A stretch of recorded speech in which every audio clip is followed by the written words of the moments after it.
Hello అండి, ఈరోజు మా ఇంట్లో ఉన్న చిన్న కోతిగాని బర్త్డే. కోతి అని ఎందుకన్నానంటే వాడు చేసే చేష్టలన్నీ కోతిగా ఉంటాయి కాబట్టి.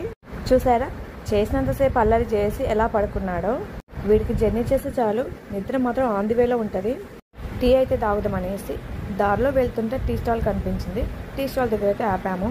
మేము టీ ఆర్డర్ పెట్టేసేలోపు మా హనీ వాళ్ళు ఏ ఫ్లేవర్ ఐస్ క్రీమ్ తినాలని చెప్పి సెలెక్ట్ చేస్తున్నారు. అన్నట్టు చెప్పడం మర్చిపోయా. ఎక్కడికి వెళ్తున్నానే కదా మీ డౌట్.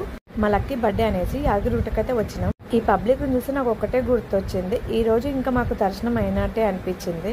ఎందుకంటే అంత పబ్లిక్ ఉన్నారు, పైగా సాటర్డే కాబట్టి ఫ్రీ దర్శనం అవ్వదని టికెట్ తీసేసుకుని టికెట్ దర్శనానికి అయితే వెళ్ళాము. అక్కడ అంతే పబ్లిక్ ఉన్నారు. ఇంకా ఎట్లాగో అట్లాగా దర్శనం అయితే కంప్లీట్ అయిపోయింది.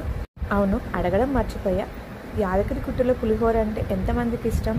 అయినా ప్రసాదం అంటే ఇష్టం లేని వాళ్ళు ఎవరు ఉంటారు చెప్పండి. కానీ ఎందుకో నాకైతే అనిపించింది రాంగరంగా యాదగిరిగుట్ట పులిహోర టేస్ట్ చేంజ్ అవుతుంది అని. నాలాగే మీకు అనిపిస్తే ఇన్బాక్స్లో కామెంట్ చేయండి. ఇంకా చాలా విషయాలు మీతో షేర్ చేసుకోవాలి. నెక్స్ట్ వీడియో వరకు వెయిట్ చేయండి. మినీ బ్లాగ్ నచ్చితే లైక్ చేయండి.